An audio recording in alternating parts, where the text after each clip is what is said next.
Banjarmasin 90,1 FM 100% musik Indonesia. Nah, hari ini kita mau ngebahas di Sehati Sehat Bareng iRadio. Betul. Tentang hal-hal yang memang harus kita perhatikan apabila kita mengkonsumsi yang namanya obat-obatan. Wah, apalagi di musim seperti ini. Musim seperti ini. Obat-obatan sangat diperlukan. Batuk pilek, ya, sakit tenggorokan, sakit pendapatan, Sakit pendapatan. sakit mata pencaharian. Karena semuanya naik.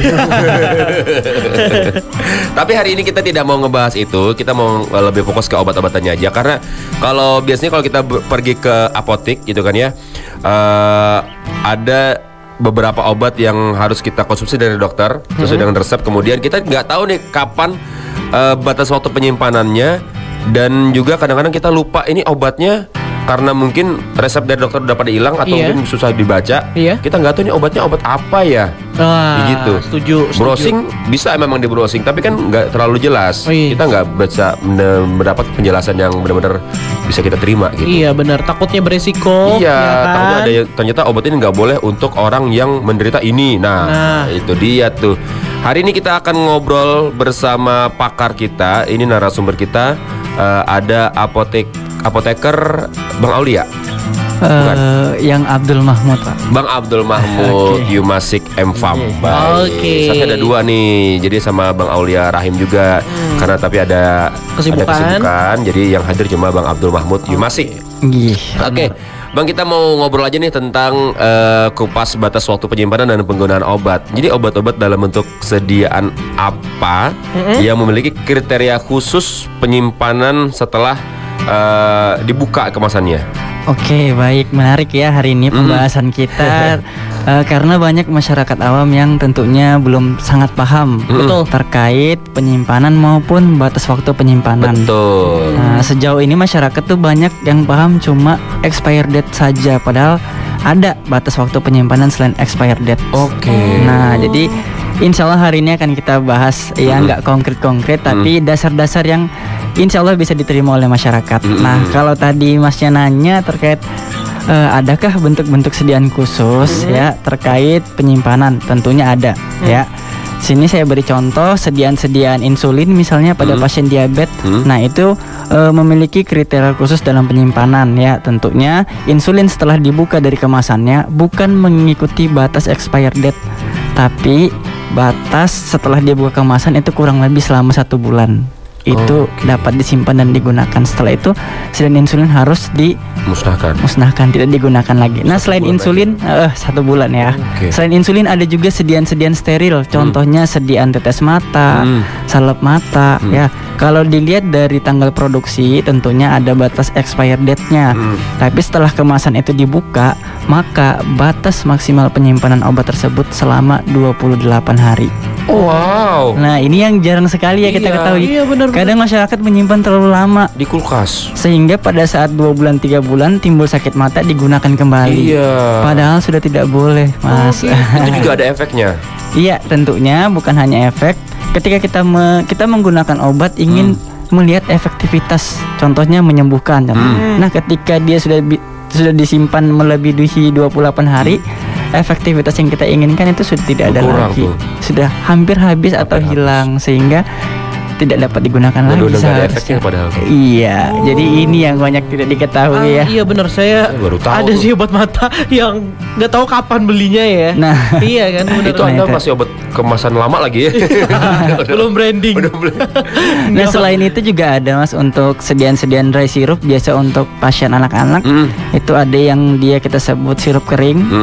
Dia formulanya kering, setelah resep ditebus, kita beri tambahkan cairan, kita homogenkan. Nah, itu batas waktu penyimpanannya kurang lebih 7 hari. Jadi setelah itu harusnya sudah tidak boleh digunakan kembali. Harus dimusnahkan. Obat mata juga kayak gitu. Obat mata juga seperti. Padahal kan gede banget ya, lumayan tuh, bisa berapa kali tetes kan, kita pakai 1 tetes 2 tetes doang. Iya, tapi ketika itu kan sediaan steril ya kita sebut. Ketika kemasan kita buka, kemasan primer kita buka, otomatis akan ada gangguan dari luar, misalnya ada mikroorganisme yang menempel, sehingga kalau disimpan terlalu lama, efektivitasnya takut menurun.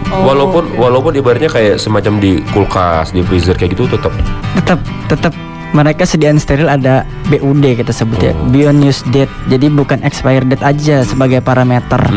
Kita menggunakan sebenarnya ada 3 parameter Mas. Jadi Beyond Use Date setelah dibuka dari kemasan primer, ada juga tanggal expired date mengikuti tanggal produksi, ada juga ketika sediaan tersebut terjadi perubahan warna, perubahan bentuk. Nah ini sudah pasti obat tersebut tidak bisa kita gunakan kembali. Wah ini edukasi banget listeners. Baru awal langsung kaget. Ternyata selama ini salah ya. Gitu. Bener-bener pantesan istri saya tuh bilangnya ini kalau udah dibuka seminggu aja udah maksimal katanya bisa sebulan katanya. Nah berarti memang yang sering mengambilkan resep-resep di rumah sakit istri Mas berarti yang sering mendengarkan. Atau mungkin dia memang lebih pintar sih daripada saya. Karena tugas tenaga kefarmasian di apotik, di pelayanan, puskesmas maupun rumah sakit harusnya tentunya menyampaikan hal tersebut ketika menyerahkan obat. Oh iya benar. Nah itu yang kita mungkin nggak ada dapat edukasinya ya. Oke, berarti ada 3 tadi tuh yang apa namanya indikatornya yang memang apa steril, kemudian yang expired date. Expired date tadi? Untuk bentuk sediaannya ada insulin, ada sediaan tetes mata, salep mata, ada juga sediaan dry syrup atau sirup kering. Itu ya sediaannya itu bentuk sediaannya. Jadi untuk batas waktunya tadi ternyata expired itu kalau dia belum terbuka. Iya. Kalau sudah kebuka, nah dia punya namanya Beyond Use Date. Itu maksimal banget 1 bulan udah. 1 bulan. Semuanya. Ada beberapa jenis. Kalau tadi kayak dry syrup kan dia 7 hari. Kalau yang kayak salep mata itu 28 hari. Sediaan insulin itu kurang lebih 1 bulan. Oke. Jadi teredukasi banget nih listeners. Iya. Tapi kan kita pengen nyimpen obat ini lebih lama. Iya. Ya Bang ya. Bisa enggak? Iya, apakah ada jenis tempat atau wadah yang digunakan untuk obat nih yang bisa tahan lama gitu? Oke. Memang kalau untuk penyimpanan kadang kan kita sayang ya kayak obat-obat misalnya peredam nyeri yang masa expired date-nya panjang, mau kita simpan ketika timbul mau kita gunakan lagi. Boleh, memang ada beberapa bentuk sediaan. Kalau untuk penyimpanan kita bicara wadah kan berarti ada wadah, terus juga ada jenis tempatnya. Kalau jenis tempatnya tentunya kalau untuk sediaan kayak tablet, kapsul ya, itu pada suhu ruang tentunya terhindar dari sinar matahari, terhindar dari kelembapan, dan yang paling penting terhindar dari jangkauan anak-anak. Oke, kalau soal wadah tentunya harusnya kita di rumah tuh punya wadah khusus box untuk menyimpan obat. Ketika obat tersebut kita simpan pada suhu ruang. Nah, jadi penting banget sih buat terjangkau dari anak-anak karena kita nggak tahu ketika anak-anak mengambil sediaan tersebut, mereka buka, mereka minum, wah itu bahaya banget. Padahal bukan untuk dikonsumsi ya. Betul. Oke.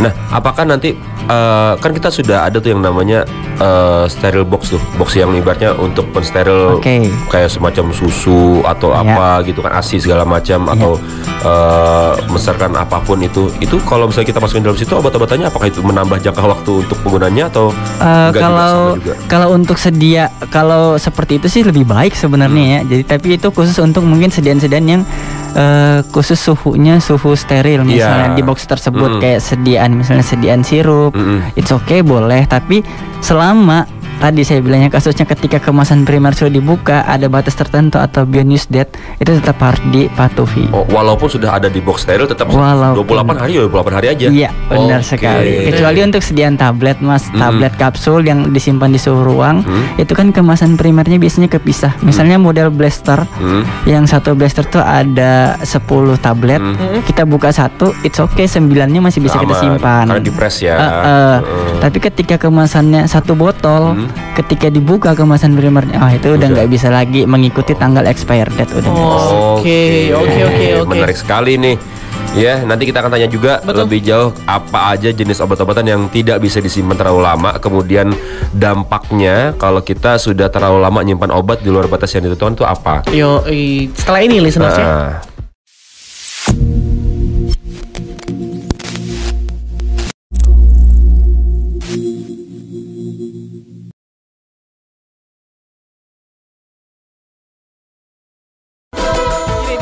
Masih 90,1 FM 100% musik Indonesia. Listeners, kita di Rabu Sehati Kali ini spesial listeners ya, dengan narasumber kita Abdul Mahmud Yumasik M.Pharm atau dipanggil Kak Yuma. Kak Yuma benar. Ini beliau tadi sudah ngebuka dengan ada obat-obatan yang sediaannya itu tidak boleh disimpan terlalu lama. Ya maksimal banget 28 hari, ada yang 7 hari. Ya. Nah jenis obat-obatan yang nggak bisa disimpan terlalu lama itu cuma itu aja atau ada lagi? Sebenarnya itu kan bentuk sediaan ya. Jadi memangnya ada banyak tentunya. Tapi kalau misalnya kita bicara dampak ketika ketika obat itu disimpan terlalu lama, tentunya dampaknya akan banyak nanti. Tapi kalau misalnya jenis-jenisnya itu ada banyak sebenarnya selain sediaan tablet.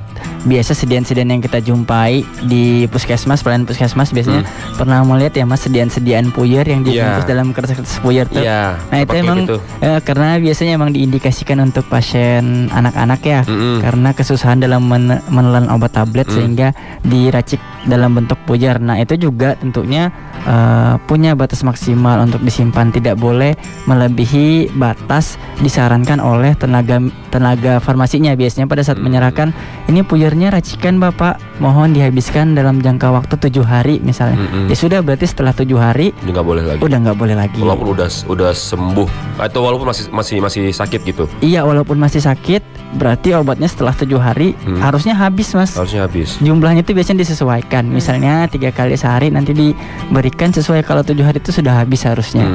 Nah tapi ketika pasien ini biasanya ada yang baru 2 hari ternyata udah sembuh, obatnya disimpan karena belum habis.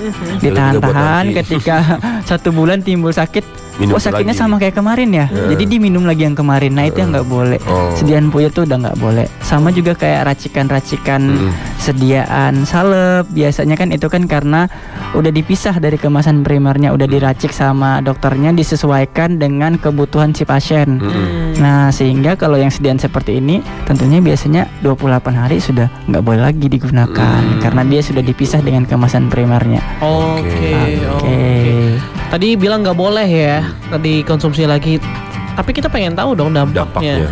Jika udah terlalu lama nih. Oke, tadi ya sempat kita singgung sedikit terkait dampak. Memang ketika sediaan tersebut dipisahkan dengan kemasan primernya, terkait sterilitas sama efektivitasnya itu sudah dipertanyakan ya, karena kemasannya sudah dibuka. Nah, bisa saja tujuan kita menggunakan ingin mencapai tahap terapi sembuh, tapi malah tidak bisa karena efektivitasnya, sterilitasnya sudah dipertanyakan.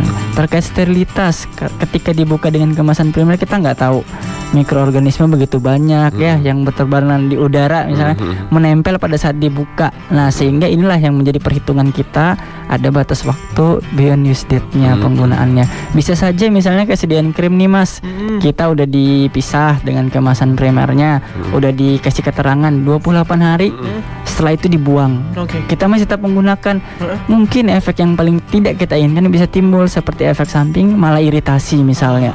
Karena di sediaan tersebut sudah menempel mikroorganisme misalnya, malah timbul bakteri, malah kulitnya memerah-merah, akhirnya digaruk-digaruk iritasi. Malah nggak mau kita kayak gitu ya. Iya, malah nggak sembuh ya. Parah malah. Benar. Jadi itu makanya perlu kita taati terkait beyond use date tadi. Ini memang agak awam sih buat masyarakat Mas, karena masyarakat tahunya expire date. Iya. Mereka hanya melihat tanggal sediaan yang ada di sediaan tersebut. Karena di kemasan juga nggak ada kan di udah tadi kan. Benar. Biasanya itu disampaikan oleh tenaga teknis kefarmasian. Makanya ini juga menjadi pesan sih buat teman-teman mungkin di luar sana yang kerja di rumah sakit, puskesmas ataupun di apotik. Walaupun kadang memang pasien begitu banyak ya Mas, sekali jam 9 tuh habis pelayanan pasti numpuk nih. Sehingga mau menyampaikan hal yang penting tuh kadang terlupa. Jadi mungkin pesan juga buat teman-teman, mungkin bisa di dalam bentuk tulisan atau seperti apa disampaikan kepada masyarakat, karena ini tentunya sangat penting diperhatikan ya. Atau kitanya yang bertanya ya lebih aktif lagi ya. Iya, ini salah satu kita kegiatan hari ini mencerdaskan masyarakat. Jadi listeners yang dengerin kita hari ini talk show tuh kalau memang tadi tidak ada disampaikan untuk beyond use date-nya dari apa namanya tim apotekernya atau farmasinya, kita yang bertanya. Ini maksimalnya sampai kapan gitu. Harus kita yang kepo juga sih harus kadang. Kita yang kepo, bener. Karena kalau kita nggak kepo kadang tenaga teknis kan human error ya. Misalnya medication error karena begitu banyak pasien akhirnya terlupa. Tapi kalau kita jadi masyarakat yang cerdas ketika mendapatkan obat, tentunya kita kepo banyak selain penggunaan juga penyimpanan. Tuh ya. Oke, semakin terbuka ini ilmu ada juga pandangan kita mengenai penggunaan obat hingga penyimpanannya. Setelah ini kita akan bertanya kembali, apakah jenis obat yang hanya dipakai sekali tanpa harus disimpan itu apa aja, dan juga apakah obat hanya disimpan di suhu ruang atau ada obat yang disimpan tergantung suhu. Setelah ini akan kita bahas lebih jauh ya.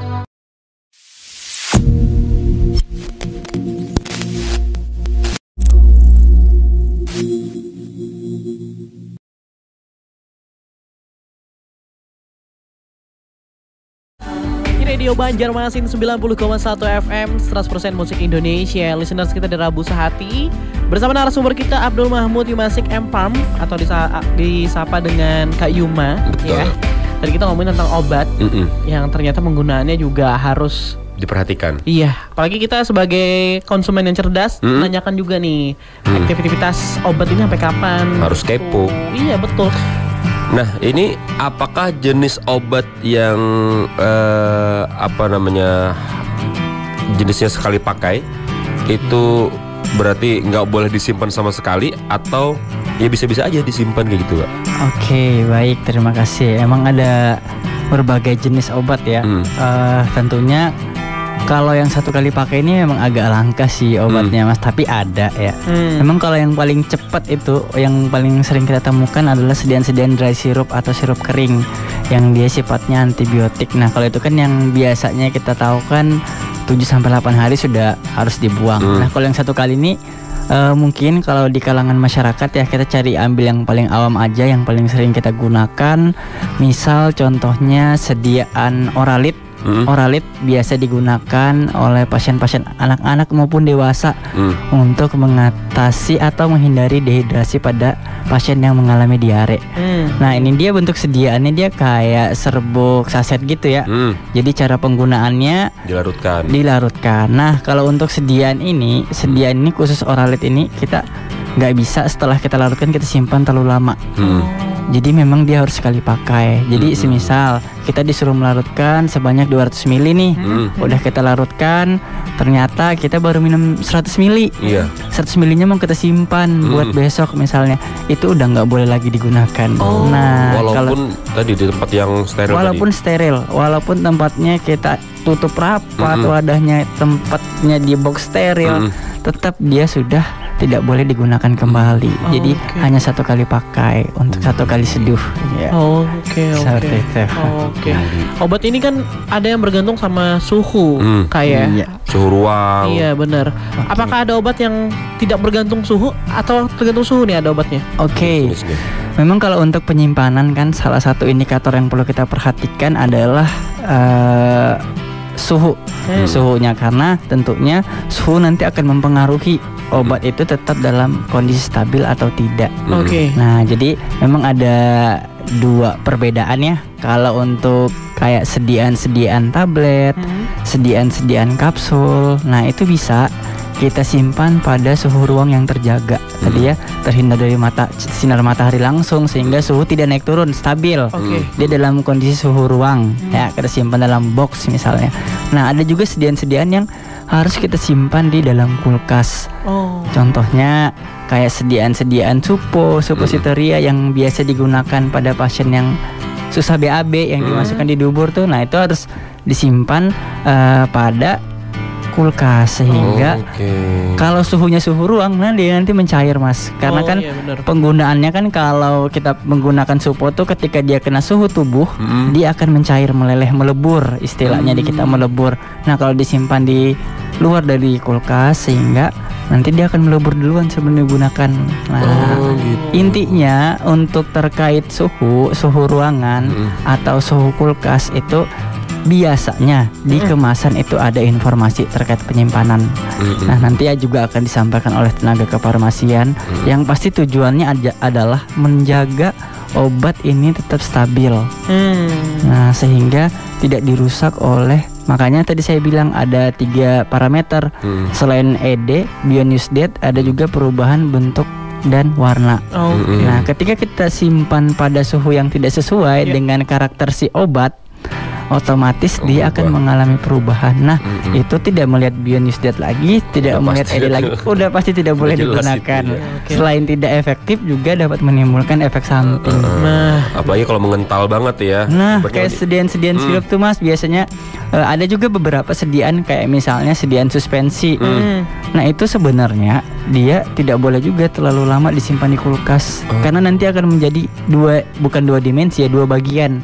Akan ada menumpuk di bawah, akan ada menumpuk di atas, sehingga setelah kita kocok kemudian kan udah nggak bisa nyatu lagi. Apalagi kalau itu botol kaca dan kan kacanya tidak kelihatan ya? Nggak kelihatan. Benar, tidak kelihatan. Oke, itu label, juga menjadi permasalahan biasanya. Jadi ketika kita tuang di sendok baru kelihatan. Bener. Butirannya terbagi. Jadi kan dimasukin lagi, ntar dikocok lagi.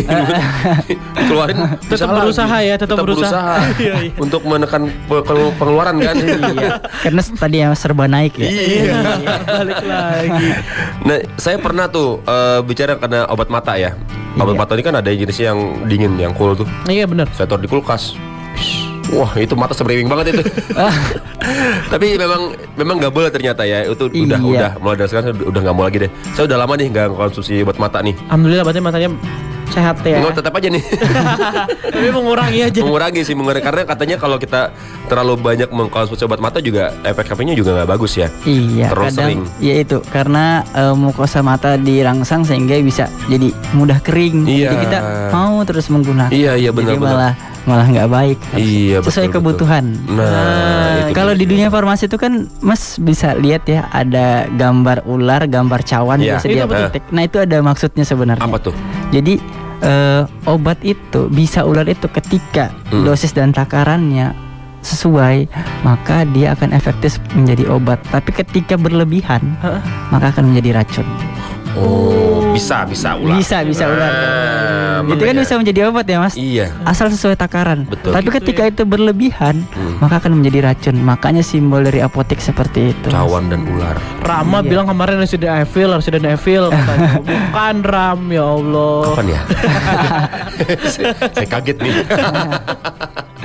Nanti kita akan tanya lebih jauh lagi ya di menit-menit terakhir untuk obat yang kita gunakan ini. Kalau udah dibuka itu masih bisa dikonsumsi atau tidak? Kemudian juga apakah ada kesalahan dari masyarakat terkait penyimpanan obat setelah kemasan ini dibuka? Tapi setelah ini ya.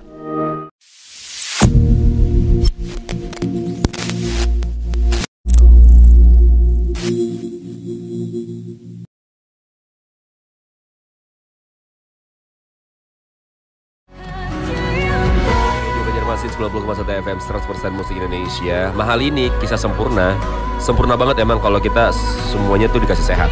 Yes. Iya kan. Bersyukur. Jadi badan sehat, otak sehat, pendapatan sehat, gitu kan ya. Wih, semuanya tuh sehat. Lengkap udah. Tidak ada lagi yang tidak kita syukuri. Langsung ya. Kita masih narasumber kita listeners ya. Ada Kayuma. Iya, Kayuma atau Abdul Mahmud Himasik Empam. Tadi ngebahas tentang obat dan juga berlakunya gimana. Betul. Mungkin selanjutnya nih tentang kesalahan yang terjadi di masyarakat nih, terkait penyimpanan obat setelah kemasan obat dibuka nih, Kayuma, gimana? Apa tuh? Oke, baik. Kesalahan apa saja yang biasa dialami oleh masyarakat ketika melakukan penyimpanan obat ya yang sudah didapatkan atau yang sudah ditebus di pelayanan kefarmasian. Nah, mungkin biar lebih real ya kita kasih contoh-contohnya mungkin ya, biar masyarakat ternyata obatnya di rumah ada nih ya. Ya oke, kita kasih contoh misalnya tadi yang saya sebutkan sediaan insulin. Misalnya insulin itu ketika sudah dibuka dari kemasan primernya, maka kita dapat menggunakannya selama 1 bulan. Tidak boleh berlebih. Jadi setelah itu sudah tidak boleh digunakan lagi. Kalau masih ada gejala, berarti kita lakukan kontrol kembali dan tebus obat baru kembali. Oke. Itu contohnya biasanya sih kalau pada pasien-pasien yang mengalami penyakit diabetes ya, atau biasanya bahasa umum masyarakat gula darah ya. Ya, gula darah biasanya diabetes, gula darah.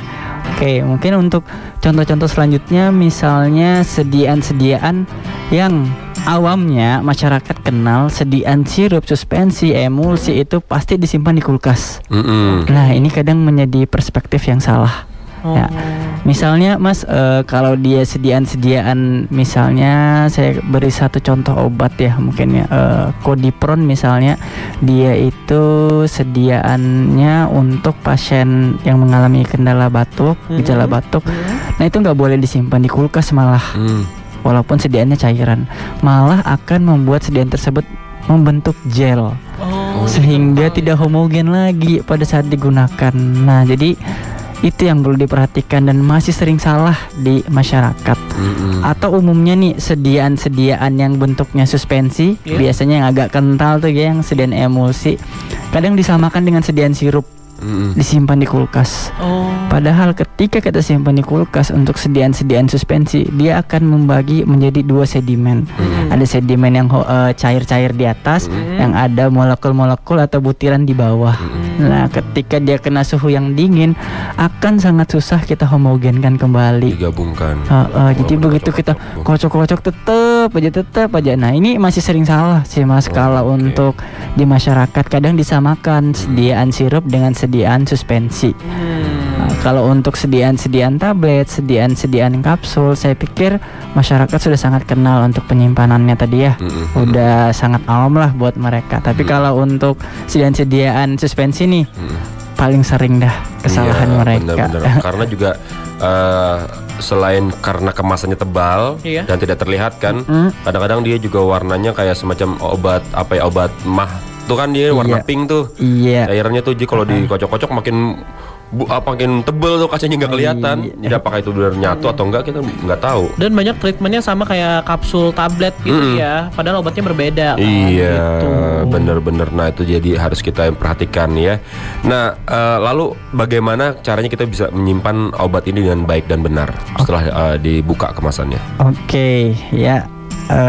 Sampai di tahap akhir kita ya berarti ya, terkait kesimpulan kita untuk menyimpan dengan tepat.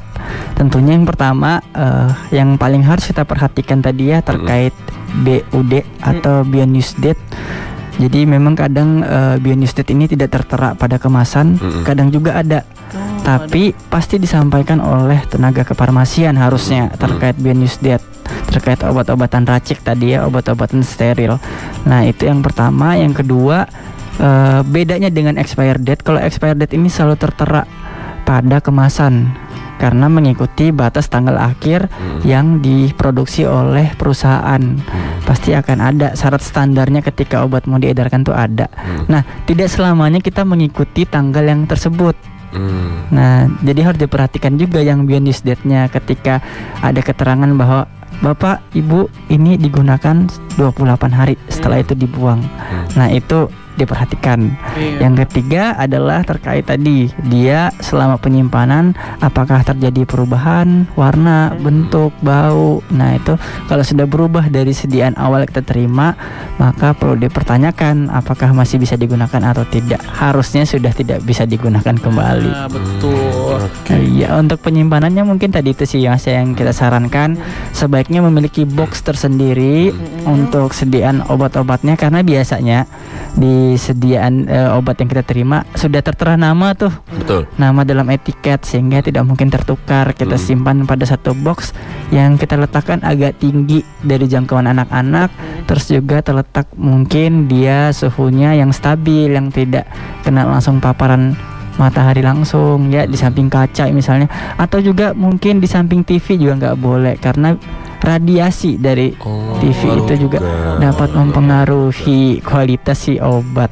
Jadi paling aman berarti begitu kita terima obat terus dibuka kemasannya, dicatat lagi tuh kapan kita buka. Iya. Jadi kita bisa hitung tuh 28 harinya nanti sampai tanggal berapa. Nah kalau begitu tanggal berapa, insya Allah lebih ingat lagi kita. Lebih catat aja sih. Catat aja. Karena kalau aku bilang ke Rama misalnya, nih Pak 28 hari, kita bisa lupa kan? Iya. Apa ya? Apalagi ketika kita sebutkan bulan. Iya. Pasti kita pikirannya padahal nerimanya tanggal 28 September. Kita pikirnya bulan September, begitu Agustus tanggal 30 misalnya bulan selanjutnya kita tetap gunakan, padahal hitungannya hari bukan bulan. Bener, itu dia tuh kadang-kadang ya. Jadi memang harus perlu diperhatikan ya penggunaan obat ini supaya benar-benar nanti kalau mengkonsumsi obat nggak sembuh, yang disalah malah dokternya lah, apanya tidak, ternyata kita sendiri yang salah dalam mengkonsumsi obat-obatan ini. Betul banget. Terima kasih Kak Yuma yang udah sharing di masa kita mudah sakit ya. Bener-bener kita perlu obat, di mana obat itu harus efektif menyembuhkan kita. Bener. Gitu. Pokoknya listener semoga semuanya sehat-sehat lah ya. Amin. Kak Yuma terima kasih ya. Iya, sama-sama. Semoga masyarakat bisa menggunakan obat dengan rasional. Amin. Pokoknya sesuai dengan yang telah dianjurkan oleh pemerintah lah ya. Betul. Beli obat di tempatnya. Jangan di warung. Jangan ketengan juga. Setelah ini listeners kita ketemu lagi di Kirim Salam. Jadi buat Anda yang mau kirim salam setelah ini ya.